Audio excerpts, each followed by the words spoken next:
निशा कपूर हमारे साथ मौजूद है जिन्होंने आत्मनिर्भर बेटियां बुक लिखी है। इन बुक में क्या कुछ बेटियों के लिए लिखा गया है, इन्हीं से बातचीत करते हैं और वो क्या कुछ संदेश जो है इस बुक के जरिए से बेटियों को देना चाहते हैं। सबसे पहले यही रहेगा कि ये बुक लिखने में आपको कितना समय लगा? इस बुक को लिखने में मुझे पूरा 1 साल लगा, लेकिन बुक के बारे में सोचने में इससे ज़्यादा समय लगा।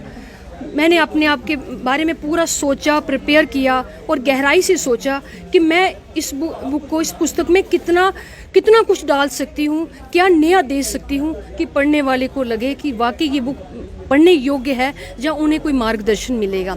इस बुक के टाइटल से ही पता चलता है कि आत्मनिर्भर बेटियों, छात्राओं, युवा लड़कियाँ जिनको अपना अभी करियर बनाना है, जिनको सशक्त बनना है, योग्य बनना है, इसमें उनके लिए कुछ सुझाव लिखे हैं, मार्गदर्शन लिखे हैं और बहुत सरल और सहज भाषा में लिखे हैं। छोटी सी एग्जांपल देंगे, क्या कुछ आपने इसके जरिए आप संदेश क्या कुछ देना चाहती है? बेटी यही है, आत्मनिर्भर बनो, योग्य बनो, कमाने के योग्य बनो, धन कमाओ।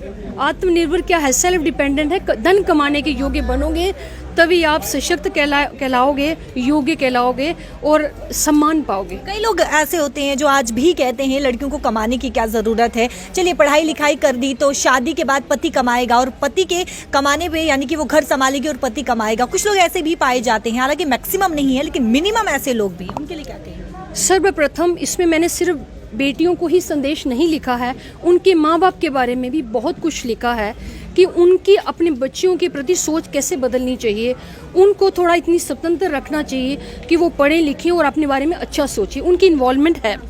दूसरी बात है, जब कोई भी छात्रा ये पुस्तक पढ़ेगी उसके मन के सारे प्रश्न उसे मिलेंगे कि उसे अपने बारे में सोचना है और अपने लिए सोचना है और ये उसका सर्वप्रथम कर्तव्य है। इससे पहले भी आपने बुक लिखी है, तो बेटियों के लिए लिखी थी वो बुक? नहीं, वो सक्षम लिखी थी, जनरल मेरे वो महिलाओं के लिए। बेटियों के लिए किस प्रकार से विचार आया, किस प्रकार से ये धारणा बनी कि आत्मनिर्भर बेटियां एक बुक बनाई जाए, एक संदेश दिया जाए? बहुत सालों से मेरा एक रुझान था कि मैं महिला सशक्तिकरण के लिए कुछ लिखूं। प्रथम पुस्तक में मैंने उसमें मेंशन किया है कि महिलाएं कैसे अपने आप को चेंज कर सकती हैं, लेकिन ये स्पेसिफिक जो बच्चियों के लिए लिखी है, एक रुझान था, एक ऑब्जर्वेशन थी कि मैं क्या लिख सकती हूँ। जब मेरे पास बहुत सारा ही इसमें कुछ चीज़ें इकट्ठी हो गई तो मैंने उन्हें बहुत ही व्यवस्थित ढंग से लिखा है।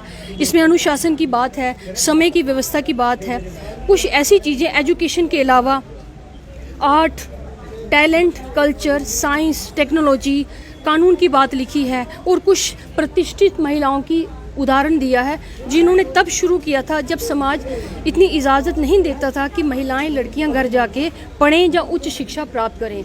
तो ये उदाहरण बहुत ही सशक्त उदाहरण है। कहाँ से ये बुक जो है वो? ये बुक हमें साहित्य संगम से मिलेगी। साहित्य संगम एक शॉप है कच्ची छावनी में, ये बुक वहाँ उपलब्ध होगी। चलिए, निशा कपूर ने बुक लिखी है और ये बुक जो है वो बेटियों के लिए है, किस प्रकार से आत्मनिर्भर बना जाए, किस प्रकार से अपने पैरों पर बेटियां जो है वो खड़ी उतरें, इस पर पूरी तरीके से विचार करके धारणा बनाकर जो है ये बुक में इन्होंने परोई है। अपने जो विचार है वो इस बुक में डाले हुए हैं और ये बुक पढ़ने के बाद आपको कैसा लगा, और ये बुक जिस प्रकार से टाइटल दिया गया है आत्मनिर्भर बेटियां, कमेंट में जरूर बताइएगा। कैमरा पर्सन शमी थापा के साथ शिल्पा शर्मा, जम्मू।